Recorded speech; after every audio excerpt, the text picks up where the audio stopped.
45 पृष्ठ संख्या 5 प्रथमोध्यायः। महात्मा दश ज्योति के 10,000 पुत्र हुए, उनसे भी 10 गुने अर्थात 1,00,000 पुत्र यहाँ शत ज्योति के हुए। फिर उनसे भी 10 गुने अर्थात 10,00,000 पुत्र सहस्र ज्योति के हुए। उन्हीं से यह कुरु वंश, यदु वंश, भरत वंश, ययाति और इक्ष्वाकु के वंश तथा अन्य राजर्षियों के सब वंश चले।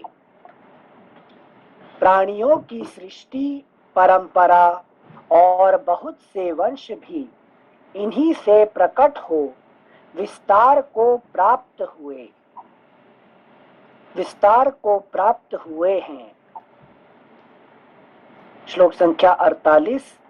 भगवान वेद व्यास ने अपनी ज्ञान दृष्टि से संपूर्ण प्राणियों के निवास स्थान, धर्म, अर्थ और काम के भेद से त्रिविध रहस्य, कर्मोपासना ज्ञान रूप वेद, विज्ञान सहित योग, धर्म, अर्थ एवं काम, इन धर्म, काम और अर्थ रूप 3 पुरुषार्थों के प्रतिपादन करने वाले विविध शास्त्र, लोक व्यवहार की सिद्धि के लिए आयुर्वेद, धनुर्वेद, स्थापत्य वेद, गांधर्व वेद आदि लौकिक शास्त्र सब उन्हीं 10 ज्योति आदि से हुए हैं। इस तत्व को और उनके स्वरूप को भली भांति अनुभव किया। श्लोक संख्या 48 एक बार फिर से पढ़ रहे हैं। भगवान वेद व्यास ने अपनी ज्ञान दृष्टि से संपूर्ण प्राणियों के निवास स्थान, धर्म, अर्थ और काम के भेद से त्रिविध रहस्य, कर्मोपासना ज्ञान रूप वेद, कर्म उपासना ज्ञान रूप वेद, विज्ञान सहित योग, धर्म, अर्थ एवं काम, इन धर्म, काम और अर्थ रूप 3 पुरुषार्थों के प्रतिपादन करने वाले विविध शास्त्र, लोक व्यवहार की सिद्धि के लिए आयुर्वेद, धनुर्वेद, स्थापत्य वेद, गांधर्व वेद आदि लौकिक शास्त्र सब उन्हीं 10 ज्योति आदि से हुए हैं। इस तत्व को और उनके स्वरूप को भली भांति अनुभव किया। अनिल जी। हाँ भैया जी, नमस्ते सेंसे। नमस्ते जी सेंसे, ये श्लोक संख्या 33 से जो हिरण्यगर्भ जो है अंड का जो डिस्क्रिप्शन शुरू हुआ है वो अभी यहाँ तक चल रहा है। तो इसमें सेंसे पहले तो जो आपने बताया था कि sum total is of all the things, all the entire universe is Hiranyagarbha. तो वो वहां तक समझ में आया क्योंकि इसमें भी उसी तरह से सब कुछ दिया है कि सारे देवता, सारे ऋषि जो है उसके अंदर ही है। और उसके बाद में श्लोक संख्या 43 से जो है वो सूर्य के ऊपर आ गए, मतलब मुख्य रूप से रवि को वर्णन किया और फिर वहां से जो उत्पत्ति हुई 10, 100, फिर 1000 और 1,00,000 पुत्रों की, तो उसका वर्णन। तो सेंसे मेरा प्रश्न यहाँ पे था कि किसी और के पुत्रों का तो वर्णन नहीं किया, पर मुख्य रूप से ये सूर्य को और रवि को क्यों यहाँ पे मेंशन करके दिया? क्योंकि देखिए अभी ये संसार में जो कुछ हो रहा है उसका सबका किससे उद्भव होता है। अभी हमारे जो मतलब संसार में जो कुछ जो लाइफ है कि जीवन संचार होता है इसका किसके द्वारा होता है? इसमें सूर्य है, ठीक है ना? हाँ, सूर्य है मुख्य, सूर्य से ही सब कुछ निकलते हैं, ठीक है ना? जैसे फॉर एग्जाम्पल आप जितने फूल है, जितने फूल है, सबका रात का फूल और दिन के फूल में क्या फर्क है? रात के फूलों में गंध महत्वपूर्ण होती है और दिन के फूल जो है उनमें रंग का महत्व है। हाँ, रात का फूल में रंग नहीं हो सकता है, रात के फूल में सफेद ही होगा, ठीक है ना? तो दिन के फूल में कलर आएगा, है कि नहीं?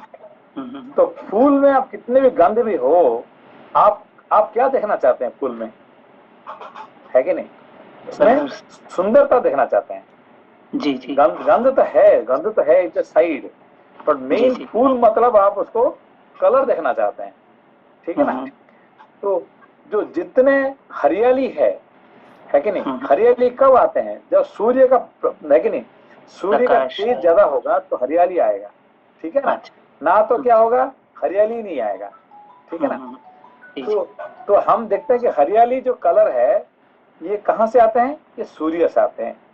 समझना मुश्किल है मगर बात सही है। अच्छा, है कि नहीं? जी जी। समझा को? तो सब जो कुछ संसार में जो भी कुछ जीवन मतलब ये सूर्य ही उसका पिता है कि नहीं? सब कुछ सूर्य से ही उद्भव हुए हैं, ठीक है ना? अच्छा। और सिंसी जो एक रवि जो अंतिम जो 12 आदित्यों के नाम लिए हैं और रवि बताया कि वो मतलब गर्भधारण की शक्ति है, बीज उत्पन्न उसी से होता है। तो ये 12 आदित्यों में जैसे इसको लें तो it is that aspect of sun, right? Actually क्या है, ये जो महाभारत का जो प्रथम अध्याय ये क्या है कि ये the seed of the entire Mahabharata, पूरा महाभारत का क्या बीज है, ठीक है ना? इसमें सब कुछ बीज रूप से बोया गया है और इसका वर्णन जो है, जो पूरा महाभारत में इसका ही वर्णन आएगा, ठीक है ना? एक छोटे बीज के अंदर में सब कुछ, पेड़ जो है ना, पूरा पेड़ रहता है किसी के अंदर में, एक बीज के अंदर में, ठीक है ना? ऐसे ही ये महाभारत का सारे जो है बीज कौन है, ये पहला चैप्टर है, सब कुछ इसका अंदर में है और इसको बाद में ये पेड़ होके फल फूल सब कुछ यहाँ से ये हो गए, ठीक है ना? तो ये बीज है, इसलिए थोड़ा सबसे मुश्किल है। अभी महाभारत का सबसे मुश्किल चैप्टर कौन सा है? ये पहला अध्याय, ठीक है ना? Thank you sir. Thank you sir. इसीलिए इसको पढ़ने के बाद आधा लोग भाग जाएंगे है कि नहीं? मुश्किल पड़ेगा। Thank you sensei. श्लोक 48 एक बार फिर से पढ़ेंगे और वहां एक छोटा सा प्रश्न है। भगवान वेद व्यास ने अपनी ज्ञान दृष्टि से संपूर्ण प्राणियों के निवास स्थान, धर्म अर्थ और काम के भेद से त्रिविध रहस्य, कर्म, उपासना, ज्ञान रूप वेद, विज्ञान सहित योग, धर्म अर्थ एवं काम। यहाँ पर प्रश्न ये है कि वेद व्यास जी वेद को कर्म, उपासना और ज्ञान रूप उस वेद को ज्ञान दृष्टि से देख रहे हैं, लेकिन चौथा पुरुषार्थ क्यों मिसिंग है? वेद का जो मेन पोर्शन होता है वो यहाँ क्यों मिसिंग आ गया महाभारत के लिए, मोक्ष वाला? चौथा के लिए सिर्फ यहाँ पूरा महाभारत के अंदर में चौथा जो सिर्फ कहाँ आता है? सिर्फ भगवत गीता में आता है चौथा, ठीक है ना? बाकी पूरा महाभारत में क्या है? धर्म अर्थ काम ये तीन रहते हैं। मोक्ष जो है मोक्ष पुरुषार्थ सिर्फ भगवत गीता में ही रहता है, बाकी कहीं नहीं है, ठीक है ना? बाकी सब मिलेगा क्या?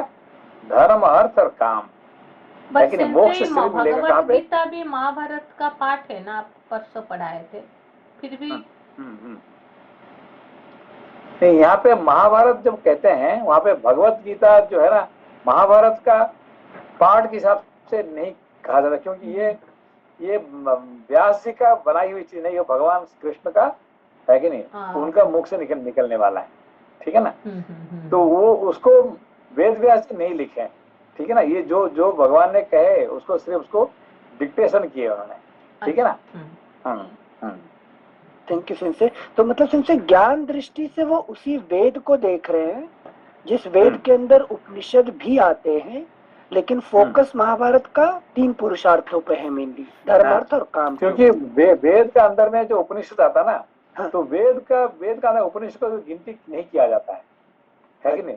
वेद मतलब धर्म अर्थ काम का ही ज्यादा आता है, उपनिषद को जो है ना तो साइड रखा जाता है कि नहीं? तो इसलिए जो कर्मकांडी होते हैं वो उपनिषद को नहीं पढ़ते हैं, ठीक है ना। वो वेद तो पढ़ते हैं, वो उपनिषद नहीं पढ़ते हैं, ठीक है ना। उपनिषद पढ़ेंगे किसी लिए?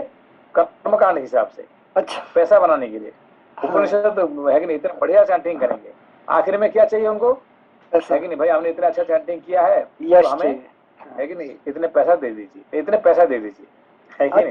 अच्छा अच्छा। हाँ, एक्चुअली आपने सुना नहीं होगा, आपने जो महानारायण उपनिषद ये सब ना, जो कर्मकांडी लोग इतने अच्छा चैंटिंग करेंगे, आपका तो पूरा दिल खुश हो जाएगा, मगर आखिरी में आपको यू हैव टू पे मनी फॉर दैट, ठीक है। कितने उसका दक्षिणा इतने होना चाहिए, मतलब मुक्ति साधन हेतु नहीं है, वो धन अर्जन मुक्ति नहीं हो। बस बस बस। Thank you sensei. श्लोक संख्या 48 एक बार फिर से पढ़ रहे हैं। भगवान वेद व्यास ने अपनी ज्ञान दृष्टि से संपूर्ण प्राणियों के निवास स्थान, धर्म अर्थ और काम के भेद से त्रिविध रहस्य, कर्म, उपासना, ज्ञान रूप वेद, विज्ञान सहित योग, धर्म अर्थ एवं काम, इन धर्म, काम और अर्थ रूप 3 पुरुषार्थों के प्रतिपादन करने वाले विविध शास्त्र, लोक व्यवहार की सिद्धि के लिए आयुर्वेद, धनुर्वेद, स्थापत्य वेद, गांधर्व वेद आदि लौकिक शास्त्र सब उन्हीं 10 ज्योति आदि से हुए हैं। इस तत्व को लौकिक शास्त्र, ठीक है ना, इस लौकिक शास्त्र यहाँ पे उपनिषद का नाम नहीं है, ठीक है ना, यहाँ पे मोक्ष शास्त्र का नाम नहीं है, ठीक है ना। हाँ, yes sensei, thank you sensei. इस तत्व को और उनके स्वरूप को भली भांति अनुभव किया। उन्होंने ही इस महाभारत ग्रंथ में व्याख्या के साथ उस सब इतिहास का तथा विविध प्रकार की श्रुतियों के रहस्य आदि का पूर्ण रूप से निरूपण किया है, और इस पूर्णता को ही इस ग्रंथ का लक्षण बताया गया है। महर्षि ने इस महान ज्ञान का संक्षेप और विस्तार दोनों ही प्रकार से वर्णन किया है, क्योंकि संसार में विद्वान पुरुष संक्षेप और विस्तार दोनों ही रीतियों को पसंद करते हैं। कोई कोई इस ग्रंथ का आरंभ नारायणम नमस्कृत्य से मानते हैं, और कोई कोई आस्तिक पर्व से। दूसरे विद्वान ब्राह्मण उपरिचर वसु की कथा से इसका विधि पूर्वक पाठ प्रारंभ करते हैं। विद्वान पुरुष इस भारत संहिता के ज्ञान को विविध प्रकार से प्रकाशित करते हैं। कोई कोई ग्रंथ की व्याख्या करके समझाने में कुशल होते हैं, तो दूसरे विद्वान अपनी तीक्ष्ण मेधा शक्ति के द्वारा इन ग्रंथों को धारण करते हैं। सत्यवती नंदन भगवान व्यास ने अपनी तपस्या एवं ब्रह्मचर्य की शक्ति से सनातन वेद का विस्तार करके इस लोक पावन पवित्र इतिहास का निर्माण किया है। प्रशस्त व्रतधारी, निग्रह अनुग्रह समर्थ, सर्वज्ञ पराशर नंदन ब्रह्मर्षि श्री कृष्ण द्वैपायन इस इतिहास शिरोमणि महाभारत की रचना करके यह विचार करने लगे कि अब शिष्यों को इस ग्रंथ का अध्ययन कैसे कराऊं, जनता में इसका प्रचार कैसे हो। द्वैपायन ऋषि का यह विचार जानकर लोक गुरु भगवान ब्रह्मा उन महात्मा की प्रसन्नता तथा लोक कल्याण की कामना से स्वयं ही व्यास जी के आश्रम पर पधारे। व्यास जी ब्रह्मा जी को देखकर आश्चर्यचकित रह गए। उन्होंने हाथ जोड़कर प्रणाम किया और खड़े रहे। फिर सावधान होकर सब ऋषि मुनियों के साथ उन्होंने ब्रह्मा जी के लिए आसन की व्यवस्था की। जब उस श्रेष्ठ आसन पर ब्रह्मा रामायण में क्या पढ़े, रामायण में भी है कि नहीं, ब्रह्मा जी आके वाल्मीकि जी को है कि प्रेरणा दिए, है कि नहीं। यहाँ पे भी व्यास जी को प्रेरणा देने वाले ब्रह्मा जी है, ठीक है ना।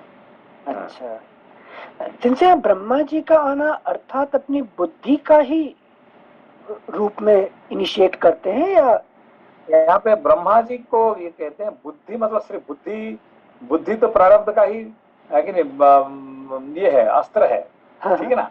तो विवेक रूपी बुद्धि को ब्रह्मा जी कहा जाता है, विवेक रूपी, ठीक है ना। अच्छा, अच्छा। हाँ, सिर्फ बुद्धि जो होता है ना, हमारा बुद्धि कैसे काम करता है, ये प्रारब्ध कर्म के ही काम करता है, अंडर में काम करता है, ठीक है। जो भी हम करते हैं है कि सब हमारे बुद्धि के हिसाब से, मतलब ये प्रारब्ध कर्म जो लिखा हुआ है उससे ही काम करते हैं। तो इसलिए यहाँ पे विवेक रूपी बुद्धि, ठीक है ना।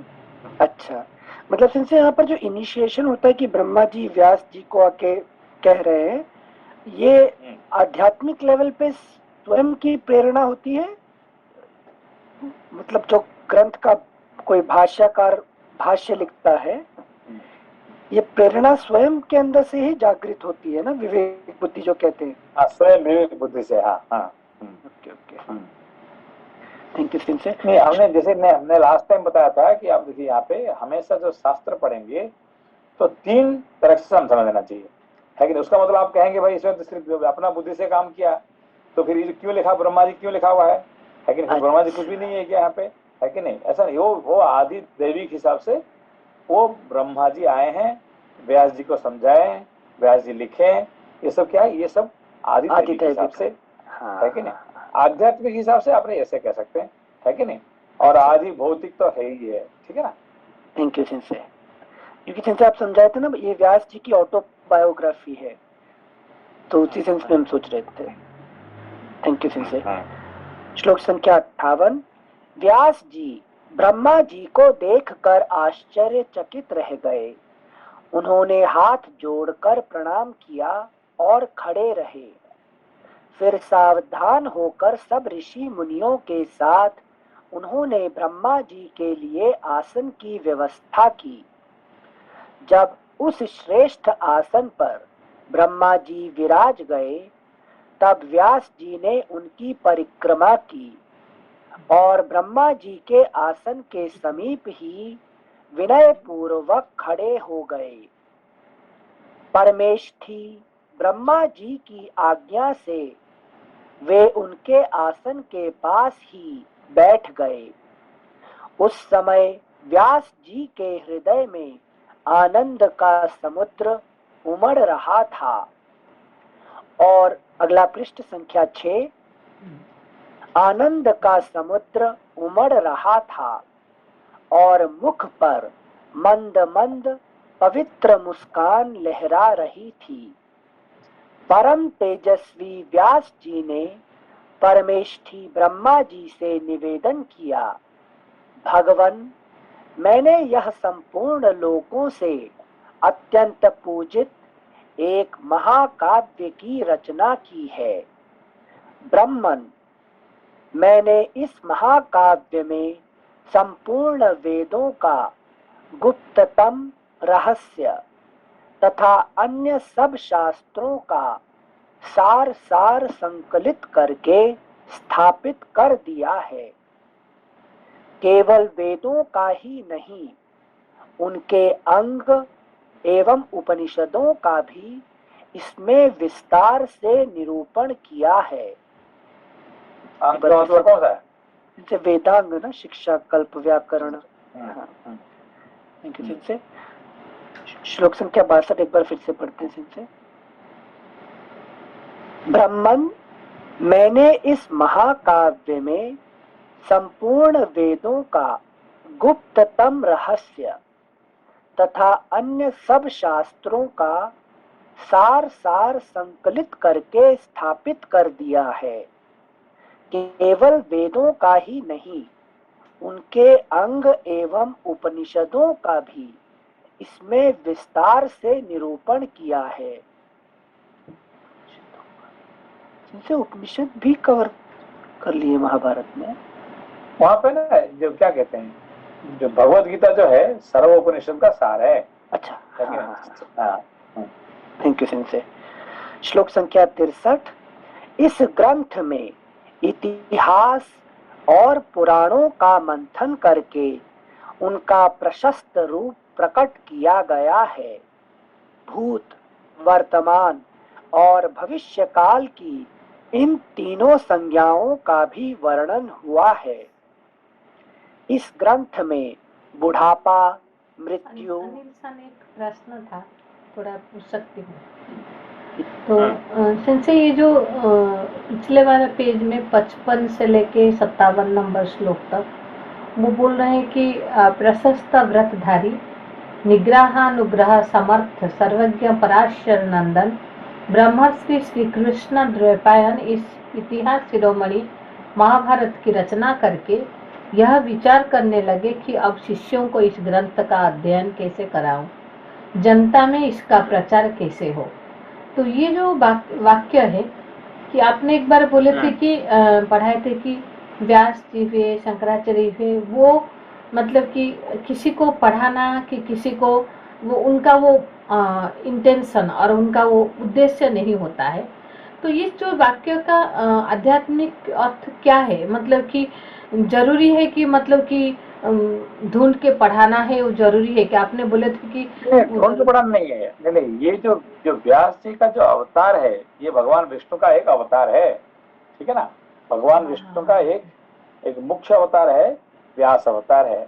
तो वो यहाँ पे क्यों आए कि आपने बोले थे कि वो भगवान ने क्यों आए? जब आए थे, जब हमारा वेद का अर्थ नहीं समझ पा रहे थे, लोग उसको दुरुपयोग कर रहे थे, तो उनको ज्ञान अवतार बोले थे आपने। व्यास जी, शंकराचार्य जी, इन लोग ज्ञान को हमारे नहीं, शंकराचार्य छोड़ दीजिए अभी फिलहाल। अभी जो व्यास अवतार है, व्यास अवतार भगवान विष्णु का एक अवतार है। और इस अवतार में उनका एक काम है। क्या काम है? कि वेद को, है कि नहीं, इसको जीवन देना है। कि अभी तक तब तक क्या था कि वेद जो है सभी मुनि ऋषियों का दिल के अंदर में था, है कि नहीं। अब पढ़ के अंदर रख लेते थे, है कि नहीं। मगर जब द्वापर युग तक जब होने के बाद क्या होता है कि वो लोगों का मेमोरी पावर कम हो जाता है कि नहीं। कोई उसको पढ़ के, है कि नहीं, उसको मेमोरी में नहीं रख सकता था। इसीलिए भगवान व्यास जी क्या किए कि उसको ग्रंथ, है कि नहीं, ग्रंथ में रख दिए, है कि नहीं। तो फिर लोगों उसको शिष्य नहीं करेंगे, नहीं सिखाएंगे, तो उनका काम ही नहीं होगा ना, जिस काम के लिए यहाँ पे आए हैं, ठीक है ना। ये ऐसे पर्पस, है कि नहीं। उनको नाम, अपना नाम कमाने के लिए नहीं पढ़ा रहे हैं।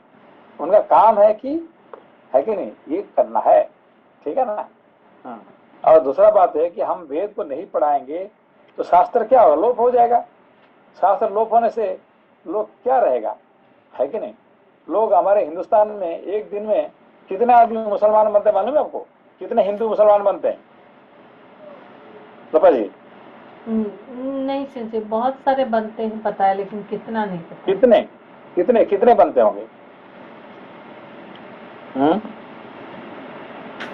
मिनिमम 5 लाख, मिनिमम 5 लाख हिंदू मुसलमान बनते हैं पर डे, ठीक है, पर डे, है कि नहीं। 5 लाख हिंदू? तो 5 लाख?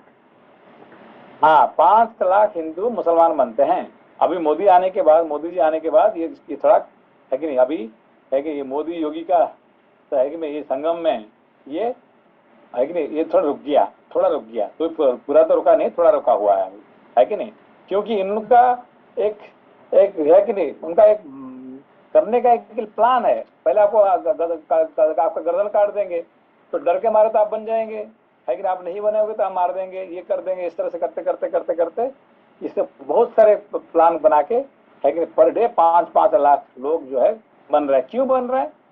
क्योंकि अपना शास्त्र पता नहीं है लोगों को, कुरान के बारे में पता है, बाइबल के बारे में पता है, मगर हिंदू वेद का तो देखा ही नहीं है, महाभारत का पढ़ा ही नहीं है, शास्त्र का वे क्या करेंगे? इससे अच्छा है तो मुसलमान बनना, क्रिश्चियन बनना, वो अच्छा है कि नहीं? समझ में बात को? हाँ। तो मतलब पढ़ने के टाइम पढ़ाने का मोटिव रखना भी चाहिए। हाँ, नहीं पढ़ एक्चुअली लोग, देखिए आपका बच्चे नहीं पढ़ेंगे तो फिर उनका क्या करेंगे आखिरी में, है कि नहीं? कुछ तो फिर आगे कोई दूसरा धर्म में चले जाएंगे, है कि नहीं? आप अपना बच्चे को नहीं पढ़ाएंगे, महाभारत, रामायण, भगवत गीता, ये शास्त्र नहीं पढ़ाएंगे तो आखिरी में क्या करेंगे? वो आखिरी में, है कि नहीं, बाइबल पढ़ने के लिए, कुरान पढ़ने के लिए चले जाएंगे ना, वो रहेंगे क्या, वो वेट करेंगे क्या आपके लिए, है कि नहीं? इसलिए आप पढ़ो और दूसरे को पढ़ाओ, ये भी एक बहुत बड़ा काम है, ठीक है ना? सिंसे ठीक है। सिंसे इसी टॉपिक पे जाने से पहले, सिंसे आज सवेरे एक पढ़ा था, हम हिंदू यूजुअली टेम्पल में पैसा देने से पहले सोचते हैं अगर दान करेंगे तो पंडा मोटा हो जाएगा मंदिर में, तो इसलिए दान देना छोड़ देते हैं, और जब कन्वर्ट करके क्रिश्चियन हो जाते हैं तो वहां पर होता है 10% of your income you must give to church. तब बहुत और मुसलमान तो 15%, 15%, 15%। हाँ, तो उनका तो दान देना ही पड़ेगा, नहीं देगा तो फिर तो आपको गर्दन काटेंगे। उनका तो ये कहने का नहीं है, सीधा वो तलवार लेके आएंगे, है कि नहीं? हमारा पंडित थोड़ी तलवार लेके आएंगे, आपको गर्दन उठाएंगे, है कि नहीं? तो बात करने पर गर्दन काटने के प्लान होगा, बात होगा, ठीक है ना? यस। तो ये क्योंकि हम पढ़ाते नहीं है अपने बच्चों को। नहीं, एक्चुअली देखिए कि हमारे एक महात्मा गांधी थे, उन्होंने क्या किया, रघुपति राघव राजा राम पतित पावन सीताराम, ये तो हमारा पहले से था, उन्होंने जोड़ दिया ईश्वर अल्लाह तेरे नाम। ये कहाँ से आ गया ईश्वर अल्लाह तेरे नाम, है कि नहीं, है कि नहीं? ये किसको, ईश्वर अल्लाह किसको पढ़ाया गया? सिर्फ हिंदू को पढ़ाया गया, कोई मुसलमान पढ़ेगा थोड़ी उसको ईश्वर अल्लाह तेरे नाम, है कि नहीं? ये सारे ये सब पढ़ाए किसके लिए? बुद्धू बनाने के लिए, उल्लू बनाने के लिए हिंदू ही बच गए हम, है कि नहीं? क्योंकि हमने पढ़ा नहीं, हमने तो सोचा यही अर्थ है। बचपन से हमने क्या पढ़ा? ईश्वर अल्लाह तेरे नाम, सबको सन्मति दे भगवान, है कि नहीं? हम बचपन से पढ़ते आए। क्यों? हम मूर्ख है, हमको पढ़ाने वाली कोई रहा नहीं भाई। ये गाना कहाँ से आया? जो लिखने वाला, गाना लिखने वाला ये था है क्या? आया गाना शास्त्र से चुराया गांधी ने। हाँ, और नहीं चुरा के जोड़ दिया, नहीं ठीक है, चुरा के ये तो था, रघुपति राघव राजा राम पतित पावन सीताराम, ये था। ये जो ईश्वर अल्लाह जोड़ने वाला कौन था? ये कहाँ से आ गया? ये गांधी ने अपना जोड़ के सिखा दिए, और लोग उसको तोता जैसे पढ़ने लगे। तो शास्त्र तो कोई पढ़ा नहीं, ये कहाँ से आया, है कि नहीं? इस तरह से हम जो है ना मूर्ख बन के, हम लोग अभी तक शास्त्र का नहीं जान के, है कि नहीं, हम चांस नहीं मिला, इसीलिए हम मूर्ख बन के तोता जैसे पढ़ते गए, ठीक है ना? हिंदू मुस्लिम भाई भी सब पढ़ा गया साथ में ना, हिंदू मुस्लिम भाई। हाँ, नहीं ये तो मुस्लिम तो नहीं कहेगा ना, ये तो हिंदू ही कहेगा, हिंदुओं के लिए सिर्फ। नहीं हाँ, ये सब जितने पढ़ाई अभी तो जो नाथुराम गडसे से मारा है, इसने क्या कहा कि आपने पूरा सब मंदिर में गए और ईश्वर अल्लाह तेरे नाम तो पढ़ा दिया। कोई एक मस्जिद में किसी को आपने कोई पढ़ा है क्या? कोई बोला है क्या? कोई मुसलमान ने ये गाना कोई तो नहीं गाया, तो फिर क्यों हम लोग को क्यों दबा से पढ़ाया आपने, है कि नहीं? चलो ये बात जो है ना चलो आगे बढ़िए, चलिए। थैंक यू सिंसे लोपा जी ने। इसलिए शास्त्र पढ़ना, खुद पढ़ना, दूसरे को पढ़ाना, ये बहुत बड़ी, है कि नहीं, जरूरी है कि नहीं? आप नहीं पढ़ेंगे, नहीं पढ़ाएंगे तो फिर आपका बच्चे, है कि नहीं, वो चले जाएंगे दूसरा धर्म में चले जाएंगे। जैसे कि रोज 5-5 लाख लोग जो है ना बनते, मुसलमान बनते, 5 लाख हिंदू, है कि नहीं? कितने हजार मंदिर, क्या हुआ? सब मस्जिद बन गया, है कि नहीं? तो यही हमारा तकलीफ बात है। चलिए हाँ। Thank you sensei. श्लोक संख्या 63। इस ग्रंथ में इतिहास और पुराणों का मंथन करके उनका प्रशस्त रूप प्रकट किया गया है। भूत, वर्तमान और भविष्य काल की इन तीनों संज्ञाओं का भी वर्णन हुआ है।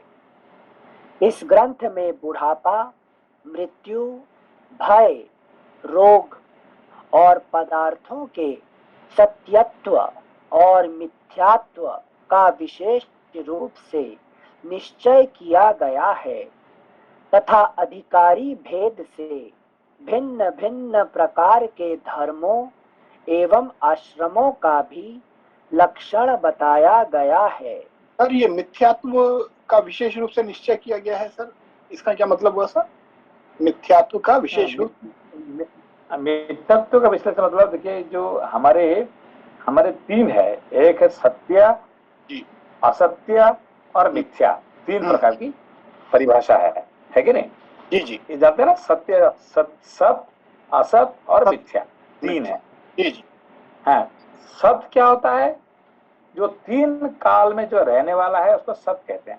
सत्य क्या है? आत्मा सत्य है कि नहीं? मनुष्य मरने के बाद भी आत्मा रहेगा। आत्मा पहले था, अभी शरीर पे है, और शरीर मरने के बाद आत्मा रहेगा। भगवान सत्य है, भगवान हमेशा रहते हैं, आत्मा हमेशा रहता है, सत्य है कि नहीं? असत क्या है? असत जो कभी नहीं था, है कि नहीं? पहले नहीं था, अभी नहीं है और आगे नहीं रहने वाला, इसको कहते हैं क्या है? असत। असत। पर मिथ्या किसको कहते हैं? जो पहले नहीं था और आगे नहीं रहेगा मगर अब है कि नहीं? पहले नहीं था, है कि ये शरीर पहले नहीं था। आपका शरीर जो है ना, ये 100 साल पहले था क्या? नहीं था। 100 साल के बाद रहेगा क्या? नहीं रहेगा, मगर अब है कि नहीं? अब तो अच्छी तरह से है कि नहीं? अब आपका शरीर अभी है कि नहीं है? जी सर, अभी है। सब कुछ काम आप किससे कर रहे हैं? इस शरीर से कर रहे हैं। मगर ये शरीर 100 साल पहले नहीं था, 100 साल के बाद नहीं रहने वाला, ठीक है ना? तो इसको कहते हैं मिथ्या, ठीक है ना? जैसे आप मैजिक देखने जाते हैं, मैजिक क्या होता है? मैजिक आप जानते हैं, मैजिशियन है कि 1 करोड़ रुपया बना दिया, तो वो करोड़ रुपया में कुछ 1 पैसा का वैल्यू है क्या? नहीं है कि नहीं? आप उसको जाके दुकान में कुछ खरीद सकते हैं क्या 1 करोड़ रुपया में? कुछ नहीं कर सकते। मगर अभी है, आपके सामने है, इसको कहते हैं मैजिक, है कि नहीं? तो ये सत्य है कि असत है? ये सत्य भी नहीं है, असत भी नहीं है। क्यों? आप देख रहे हैं, आप आंखों से देख रहे हैं, है कि नहीं? सत्य नहीं है, क्यों? इसको आप इस्तेमाल नहीं कर सकते। असत नहीं है क्योंकि आप आंखों के सामने देख रहे हैं। फिर क्या है? इसको कहते हैं मिथ्या। समझ में आपके बात? मिथ्या। सत, असत, मिथ्या, ये 3 प्रकार की परिभाषा है। Thank you sir, thank you. Sensei यहाँ लेकिन हम मिथ्या का प्रयोग करके सत्य को जान सकते हैं। हाँ, क्योंकि देखिए ये शरीर के अंदर में क्या है? सत पदार्थ है। क्या सत्य है? आत्मा। यहाँ पे जो कॉन्शियसनेस है, ये आत्मा आत्मा इस मिथ्या शरीर के अंदर में है, इसीलिए शरीर है, ठीक है ना? Thank you sensei, thank you. श्लोक संख्या 64 एक बार फिर से पढ़ेंगे। इस ग्रंथ में बुढ़ापा, मृत्यु, भय, रोग और पदार्थों के सत्यत्व और मिथ्यात्व का विशेष रूप से निश्चय किया गया है। यहाँ पे क्या कहा गया? पदार्थों में। पदार्थ क्या होता है? जैसे शरीर को पदार्थ, थिंग्स ना, थिंग्स जो बोलते हैं। थिंग्स मतलब क्या है? जैसे सारा मैटर, मटेरियल कॉज, बॉडी, सारा जो नेचर, सब कुछ प्रकृति बेसिकली ना। ये थोड़ा डिफिकल्ट टॉपिक है। पदार्थ जो है ना, हाँ। पदार्थ मतलब पद अर्थ, इसका नाम और रूप है, उसको पदार्थ कहा जाता है। क्या है? नाम और रूप, इसका पद अर्थ, है कि नहीं? एक नाम है और उसका अर्थ है, उसको भी, है कि नहीं? जैसे कि फॉर एग्जाम्पल आपको कहा गया कि क्या कहते हैं, आपका बुद्धि, आपका बुद्धि है कि नहीं है दिखा सकते हैं? नहीं सेंसे, सिर्फ मगर समझा सकते हैं। है कि नहीं? बहुत हाँ, ज्यादा तो है मगर दिखा नहीं सकते हैं, हाँ है कि नहीं? तो ये पदार्थ है मगर दिखा नहीं सकते हैं, है कि नहीं? तो अच्छा, ये बुद्धि। बहुत पदार्थ जो है ना, हाँ, पदार्थ is a very very huge topic, है कि नहीं? इसको एक एक एक फिलोसफी है जिसको कहते हैं वैशेषिक। क्या नाम? वैशेषिक। वैशेषिक। वैशेषिक में सबसे तो इम्पोर्टेंट टॉपिक क्या है? पदार्थ, ठीक है ना? अच्छा अच्छा अच्छा, जैसे ग्रॉस को सिर्फ नहीं बोल रहे हैं, सारे नहीं पदार्थ। नहीं, सारे जो जहां जहां पद है और पद के साथ अर्थ है, इसको पदार्थ कहा जाता है। पद अर्थ मिलके पदार्थ, है कि नहीं? पद, पद मतलब इवन ए साउंड, है कि नहीं? ए वर्ड, वर्ड को पद कहते हैं। उसका अर्थ, जिस वर्ड में अर्थ है कि नहीं, इसको भी पदार्थ। थोड़ा ये सब बहुत डिफिकल्ट टॉपिक है। ये पदार्थ एक शब्द ने सुन लिया ना, हाँ, ये पदार्थ का ऊपर, है कि नहीं, कम से कम 1000 पेज लिखा हुआ है कि नहीं? ये पदार्थ अरे क्या है कि नहीं? It's very most difficult word क्या है? पूरा वैशेषिक फिलोसफी इसी पदार्थ का ऊपर ही, है कि नहीं? द्रव्य, गुण, समवाय, संबंध, ये, है कि नहीं? फिर ये सब बहुत सारी चीज इसके अंदर में आ जाता है। इट्स वेरी डिफिकल्ट टॉपिक, पदार्थ, अच्छा, ठीक है ना? जैसे वो जो गद्य पद्य बोलते हैं, उसका पद्य भी वो पदार्थ से ही आता है क्या? जो नहीं, पद, पद नहीं, पद, देखिए पद मतलब क्या है? ए वर्ड, ठीक है ना? हाँ तो शब्द, ठीक है ना?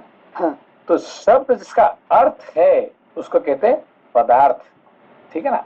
अच्छा तो उसका अर्थ भी होना चाहिए या साउंड भी होना चाहिए। अभी जैसे कि हमने, अभी कुत्ता भौंकता है, तो भौंकने से साउंड तो है, उसका अर्थ नहीं है, अच्छा, ठीक है ना? हाँ हाँ हाँ आपने गगपगांग बोले तो आप क्या है? साउंड तो आ गया, उसका अर्थ क्या है? नहीं है, कोई कुछ भी नहीं है। तो मीनिंग नहीं, तो फिर इसका ये पदार्थ नहीं होगा, क्योंकि अर्थ नहीं है। पद है मगर अर्थ नहीं है। समझ को? समझ गए समझ गए। मतलब नॉट जस्ट क्रॉस थिंग या क्रॉस मैटर, इवन हाँ, वर्ड हाँ, जिसमें आता है वो भी वर्ड पदार्थ है। इसमें जैसे मीनिंग है, मीनिंग है, उसका मतलब उसका पदार्थ है। एग्जिस्टेंस है कि नहीं? एग्जिस्टेंस है, जिसका एग्जिस्टेंस है इसको पदार्थ कहते हैं, है कि नहीं? Thank you sensei. बहुत डिफिकल्ट टॉपिक ये पदार्थ जो है ना, इसका ऊपर 1000 पेज की बात आ जाएगा, है कि नहीं? अच्छा अच्छा, अब उस कॉन्टेक्स्ट में समझ में आ रहा है पदार्थों के सत्यत्व और मिथ्यात्व। मिथ्यात्व। अब ब्रह्म क्या है? ब्रह्म एक पदार्थ, तो उसका सत्यत्व। अब ब्रह्म ऐसा देखें तो कुछ ब्रह्म है ही नहीं है, कुछ भी नहीं है, कहीं पे नहीं है, तो है कि नहीं? मगर ये है कि नहीं है, इसीलिए उसको पदार्थ कहा गया है, ठीक है ना? Okay, thank you sensei. सत्य पदार्थ। Thank you sensei. श्लोक संख्या इसमें 64। सेंसे पढ़ाए थे मैं, सॉरी मानला जी, गो हेड। नहीं लोपा जी, आप बोलिए, फिर नहीं उसके बाद बोलिए मैं बोलिए बोलिए बाद में। संजय, नमस्ते संजय। संजय, एक क्लैरिफिकेशन चाहिए था सत्य, असत और मिथ्या के बारे में। तो सत्य संजय जैसे ब्रह्म है वो एग्जिस्ट करता है तो वो सत्य हुआ।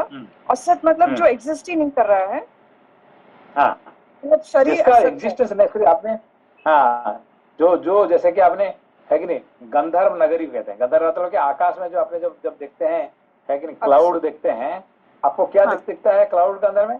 एक नगरी है, एक पहाड़ है, इसका अंदर में आदमी जा रहे हैं, ये जा घोड़ा जा रहे हैं, ये जा रहे हैं, ऐसा इमेजिनेशन। जो इमेजिनेशन कहते हैं गंधर्व नगरी, है कि नहीं? ये क्या है? ये असत है कि नहीं? This is not a truth, असत। जिसका एग्जिस्टेंस ही नहीं है उसको असत कहते हैं। और जिस एग्जिस्टेंस का उसको कहते हैं मिथ्या। मिथ्या मतलब मिथ्या जैसे मतलब मैजिक अभी है, हाँ, मैजिक। जैसे मैंने एग्जांपल दिया है कि मैजिशियन ने क्या कर दिया कि आपने 1000 का नोट निकाल दिया, है कि मैजिशियन क्या क्या आपके सामने 1000 का नोट निकाल दिया, तो वो 1000 नोट लेके आपने मार्केट में जाएंगे कुछ खरीद सकते हैं क्या? नहीं संजय, नहीं कर सकते। तो ये क्या सत्य है कि असत है? क्या है? मिथ्या है। हाँ, ये सत्य नहीं है, मिथ्या, ये असत नहीं है, मिथ्या है। क्योंकि असत भी नहीं कह सकते, क्योंकि सामने देख रहे हैं ना, है कि हाँ, नहीं? सामने देख रहे हैं, तो उसका मतलब हाँ। ये असत भी नहीं है, सत्य भी नहीं है कि? तो इसको कहते हैं मिथ्या। तो ऐसा हमारे शरीर जो है, ये शरीर क्या है? ये मिथ्या है मिथ्या कि है, नहीं? पहले क्यों? था नहीं और क्यों? आगे रहेगा नहीं। आगे नहीं रहेगा, मगर अब है, अब वेरी मच देयर। ठीक है ना? समझ गए। हाँ sir, thank you sensei, thanks a lot. Thank you. Rupa ji कुछ पूछ रहे थे? नहीं, सेंसे जो पदार्थ पढ़ाए थे तो मैंने अभी वो सेंसे का नोट देख रही थी, तो सेंसे पढ़ाए थे कि जो वैशेषिक के फिलोसफी के हिसाब से एक पदार्थ के लिए 7 एट्रीब्यूट होना चाहिए किसको पदार्थ बोलने के लिए। तो बोले थे द्रव्य, गुण, कर्म, सामान्य, विशेष, समवाय, अभाव। तो द्रव्य हिंदी में समझा नहीं पाऊंगी, जस्ट 2 मिनट खाली एडिटिव पढ़ लूंगी। द्रव्य a substance as an entity, गुणा इज क्वालिटी, कर्म इज एक्शन और मोशन, सामान्य इज जनरलिटी, विशेष इज पर्टिकुलरिटी, समवाय इज इनहेरेंस, अभाव is the non existence. These 7 qualities non existent नहीं। तो अभाव मतलब if a thing is lost then you feel अरे वो चला गया, है कि नहीं? कल वो आदमी था हमारे सामने और आज वो आदमी अभी है क्या? अभी जो सौरभ जी करके जो थे अभी अभी क्या किए? वो चले गए। तो अभी आपके सामने क्या हो गया? वो आदमी अभाव हो गया, है कि नहीं? कल तक थे और आज अभाव हो गया। मतलब अभाव समझ में आता? अभाव मतलब लैकिंग ना, thing has gone then you feel there is a voidness। आप समझे बात को? हाँ, ये कल तक अभी जैसे कि आपका घर में कल जो है ना, है कि 1 करोड़ रुपया था और आज क्या हो गया? खर्च हो गया। तो इसका मतलब क्या है? 1 करोड़ रुपए का अभाव हो गया।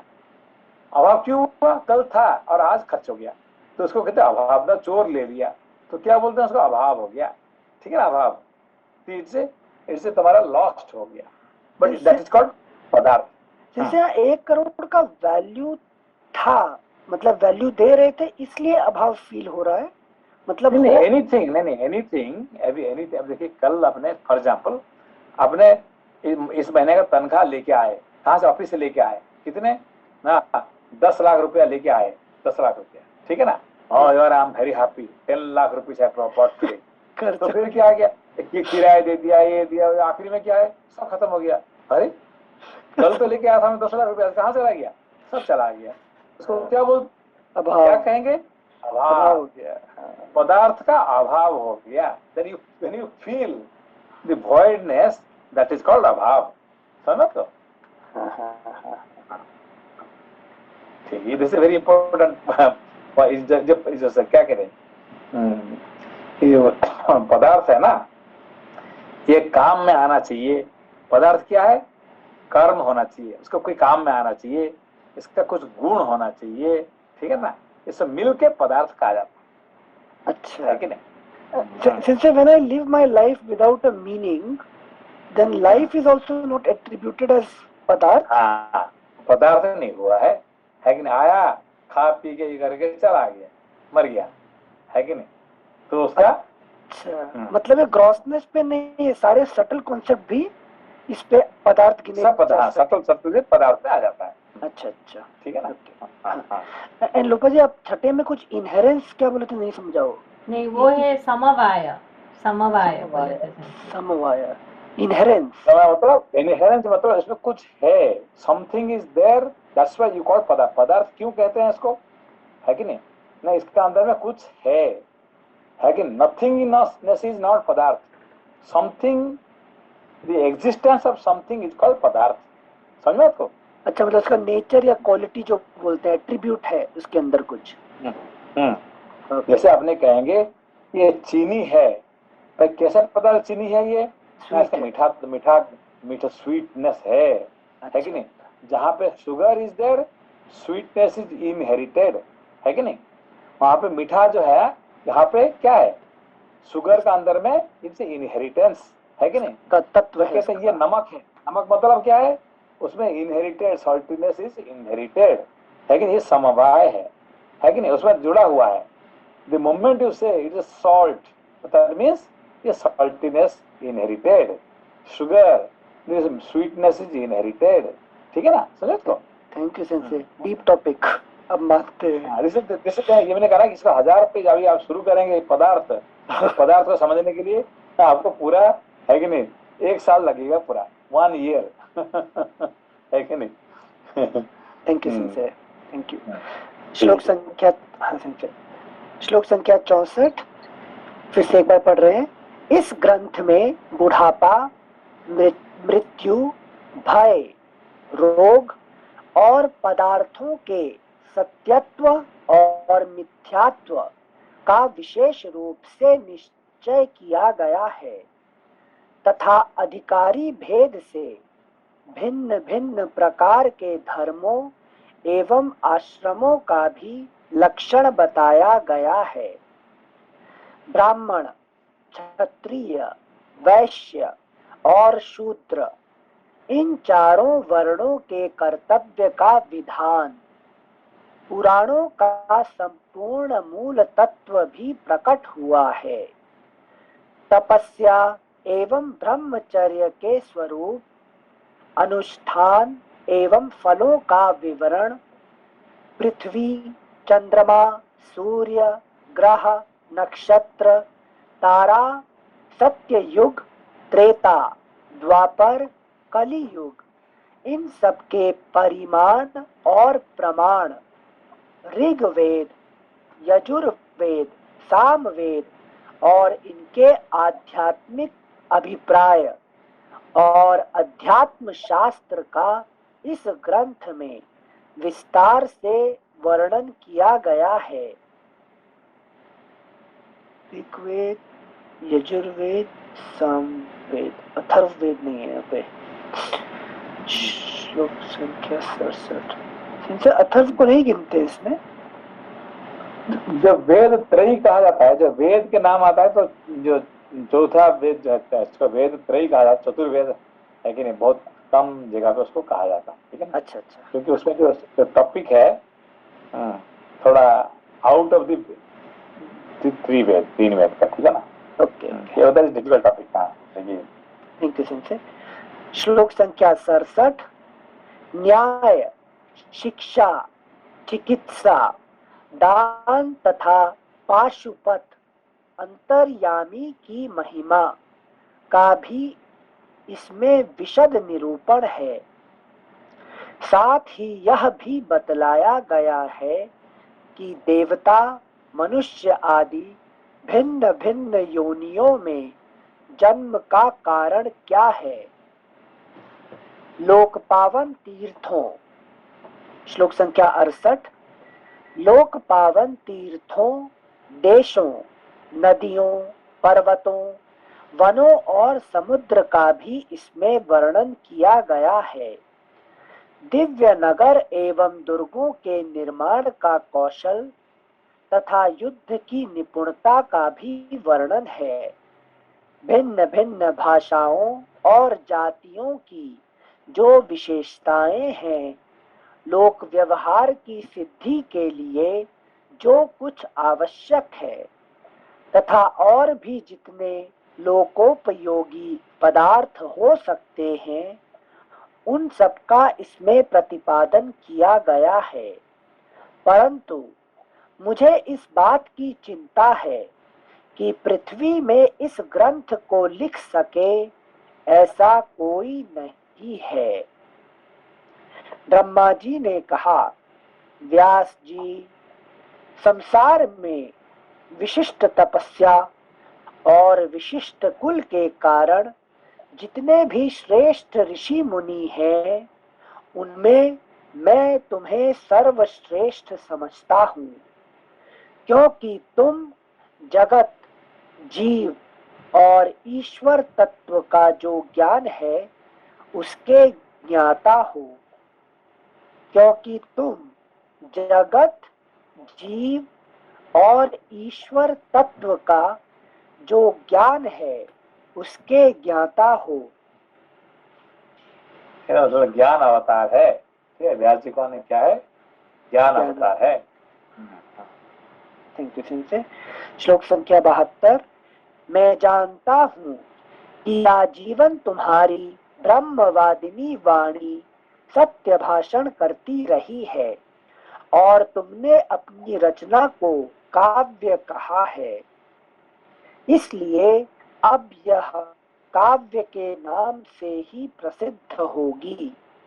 संसार के बड़े से बड़े कवि भी इस काव्य से बढ़कर कोई रचना नहीं कर सकेंगे। ठीक वैसे आज तक ना कभी हुआ ना कभी होने वाला है कि नहीं? इतना बड़ा जो एपिक पहले कभी नहीं था और आगे भी कभी होने वाला नहीं है। ये भी बता दिए ब्रह्मा जी क्या है, अभी तक तो नहीं है कि नहीं, और आगे होने वाला भी नहीं है कि नहीं? यहाँ तक बता दिए। संजय जी बताए, रामायण पहले आए थे और वो भी बिगेस्ट एपिक है ना एक तरीके से? नहीं, बिगेस्ट नहीं है, बिगेस्ट महाभारत है वो। आदि उससे पता पहले है, आदि काव्य और ये महाकाव्य। ओके, ठीक है ना? हाँ, ये दो अलग अलग चीजें, डोंट कंफ्यूज। ठीक है ना? रामायण आदि काव्य, रामायण क्या है? आदि काव्य है कि नहीं? हाँ। तो मगर ये महाभारत क्या है? ये उससे बड़ा, इसलिए महाभारत, इसके लिए महारामायण नहीं कहा जाता है, महाभारत कहा जाता है। ठीक है ना? रामायण काव्य और ये महा वर्ड सिर्फ महाभारत के लिए ही इस्तेमाल हो सकता है। ठीक है ना? Thank you sensei. जैसे कि जगन्नाथ प्रसाद को क्या कहा जाता है? महाप्रसाद। बाकी प्रसाद को महाप्रसाद नहीं कहा जाएगा। क्यों?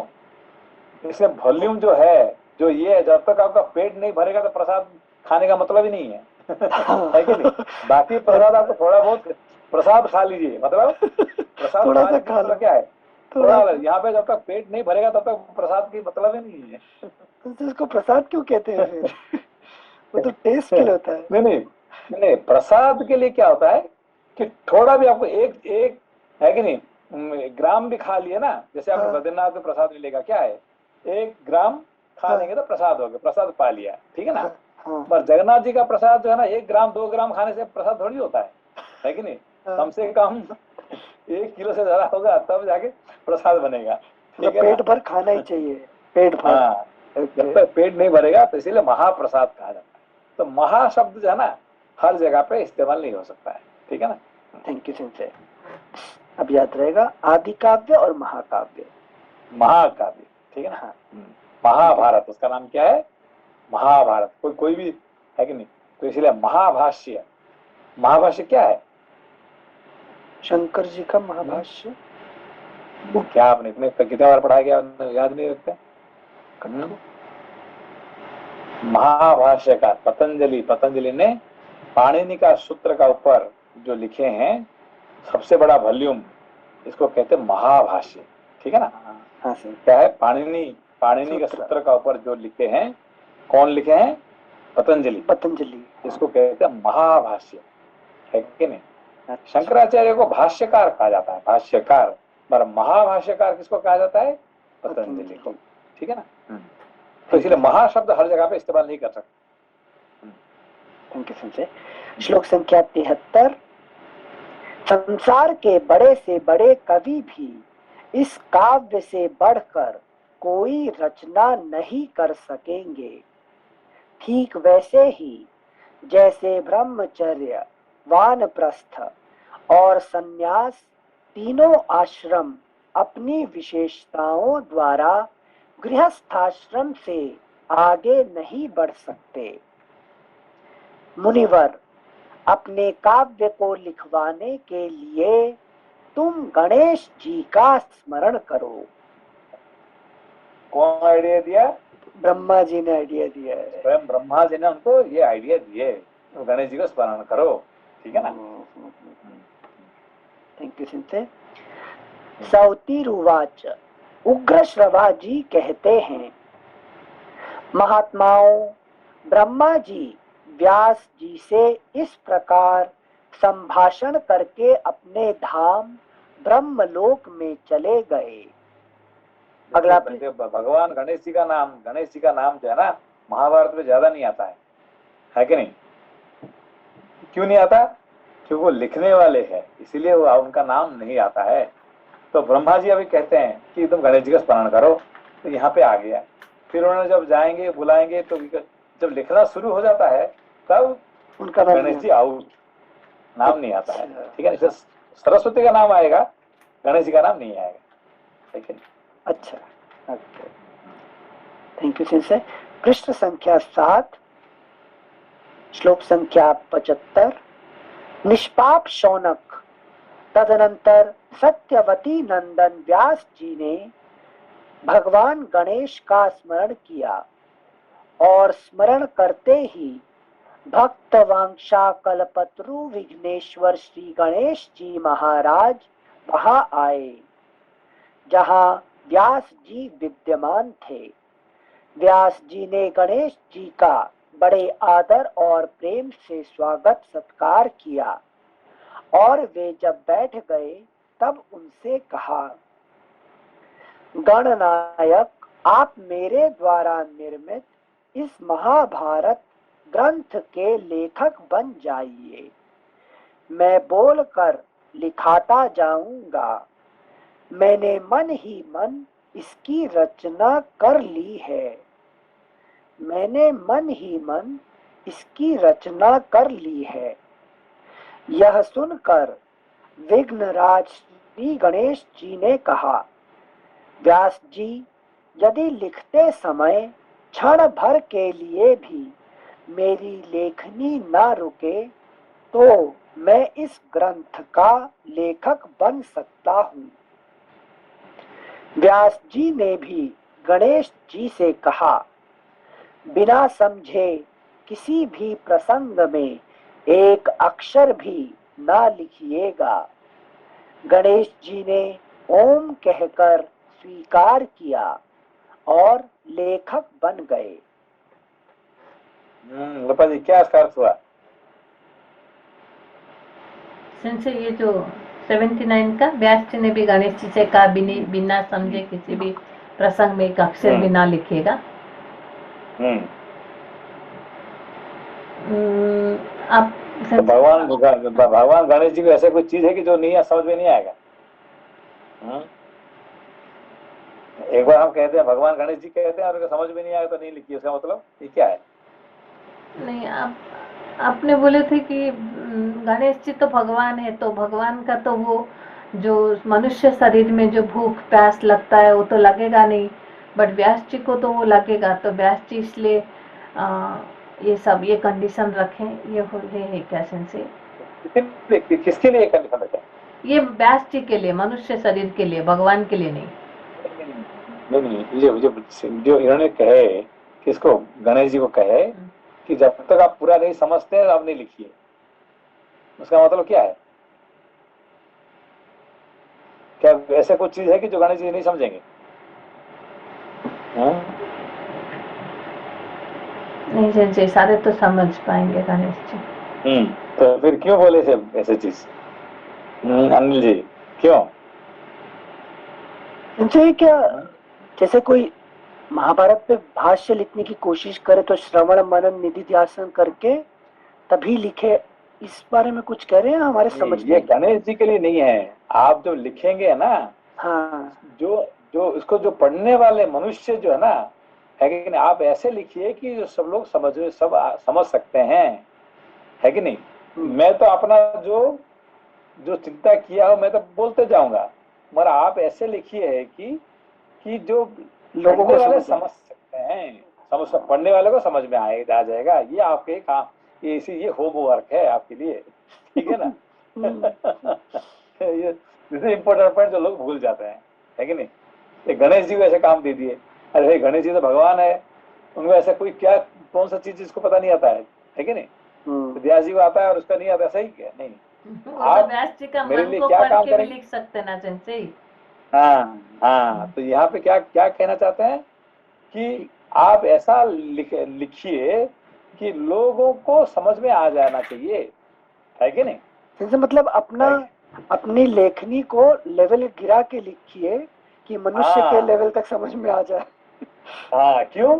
क्योंकि वेद इतने गहरा से लिखा हुआ है कि, है कि नहीं, लोगों को 12 साल 15 साल लगने के बाद भी एक समझ में नहीं आता है एक शब्द को, वेदांगी ऐसा। हाँ, तो ऐसा समझ में आता कोई मतलब ही नहीं रहेगा। और एक वेद लिख दोगे ऐसे, है कि नहीं। भगवान फिर दोबारा ऐसे एक वेद लिख देंगे तो कोई मतलब नहीं है, है कि नहीं। आप ऐसा लिखिए कि जो लोग पूरा समझ सकें, ठीक है ना, ये लोगों के लिए, गणेश जी के लिए नहीं। हाँ, लक्ष्यार्थ भाषा लिखिए।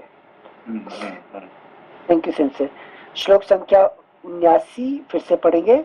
व्यास जी ने भी गणेश जी से कहा, बिना समझे किसी भी प्रसंग में एक अक्षर भी ना लिखिएगा। गणेश बिना समझे मतलब बिना लोगों को बिना समझे हुए, ऐसा समझे हुए ऐसे चीज मत लिखिए, है कि नहीं। जो आप जो लिखेंगे सारे लोग समझना चाहिए, है कि नहीं। तो उसका मतलब आपका ड्यूटी है कि क्या ड्यूटी है कि लोग जैसे समझ सकते हैं ऐसे चीज ही आप लिखिए, ठीक है। Thank you.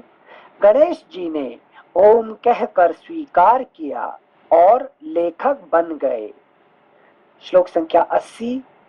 तब व्यास जी भी कुतूहलवश ग्रंथ में गांठ लगाने लगे।